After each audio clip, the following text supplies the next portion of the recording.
Essays on the Theory of Numbers by Richard Dedekind. Chapter 1, Continuity and Irrational Numbers. Section 3, Continuity of the Straight Line.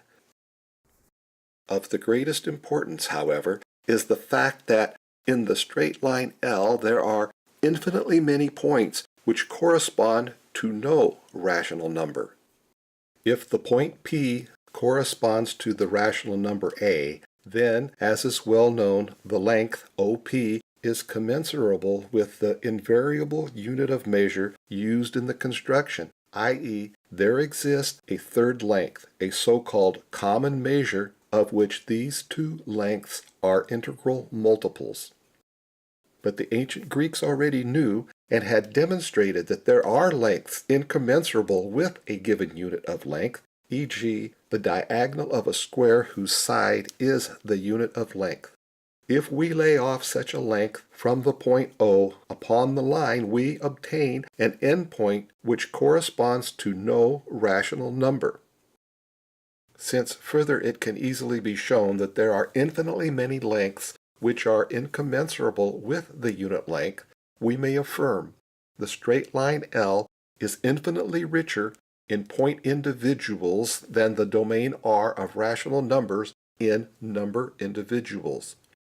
If now, as is our desire, we try to follow up arithmetically all phenomena in the straight line, the domain of rational numbers is insufficient, and it becomes absolutely necessary that the instrument R constructed by the creation of the rational numbers be essentially improved by the creation of new numbers, such that the domain of numbers shall gain the same completeness, or as we may say at once, the same continuity as the straight line.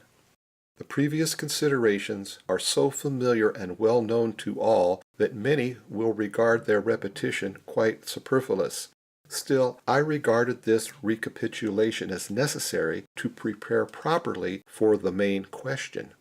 For the way in which irrational numbers are usually introduced is based directly upon the conception of extensive magnitudes, which itself is nowhere carefully defined, and explains number as a result of measuring such a magnitude by another of the same kind.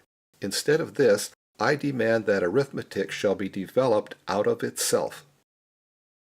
That such comparisons with non-arithmetic notions have furnished the immediate occasion for the extension of the number concept may, in a general way, be granted, though this was certainly not the case in the introduction of complex numbers. But this surely is no sufficient ground for introducing these foreign notions into arithmetic, the science of numbers. Just as negative or fractional rational numbers are formed by a new creation, and as the laws of operating with these numbers must and can be reduced to the laws of operating with positive integers, so we must endeavor completely to define irrational numbers by means of the rational numbers alone. The question only remains how to do this.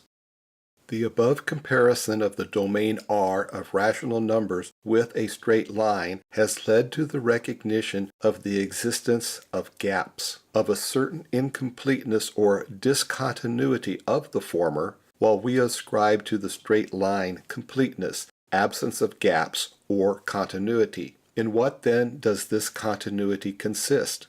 Everything must depend on the answer to this question, and only through it shall we obtain a scientific basis for the investigation of all continuous domains.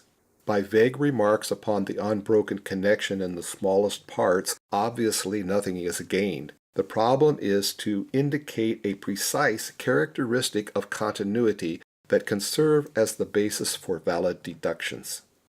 For a long time I pondered over this in vain, but finally I found what I was seeking. This discovery will, perhaps, be differently estimated by different people. The majority may find its substance very commonplace. It consists of the following.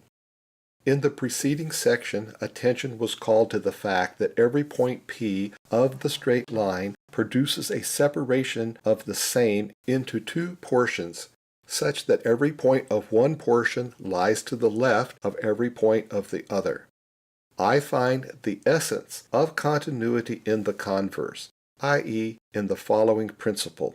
If all points of a straight line fall into two classes such that every point of the first class lies to the left of every point of the second class, then there exists one and only one point which produces this division of all points into two classes, this severing of the straight line into two portions. As already said, I think I shall not err in assuming that everyone will at once grant the truth of this statement. The majority of my readers will be very much disappointed in learning that by this commonplace remark the secret of continuity is to be revealed. To this I may say that I am glad if everyone finds the above principle so obvious and so in harmony with his own ideas of a line, for I am utterly unable to adduce any proof of its correctness, nor has anyone the power.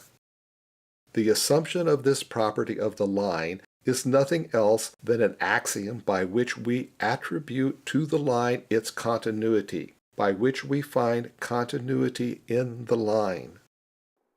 Essays on the Theory of Numbers. This book was written by Richard Dedekind, translated by Worcester Woodruff Bremen, University of Michigan, published by Open Court Press, 1901. It is being read by Jim Renholt, with programming and illustrations by Jim Renholt, 2019. Thank you for listening.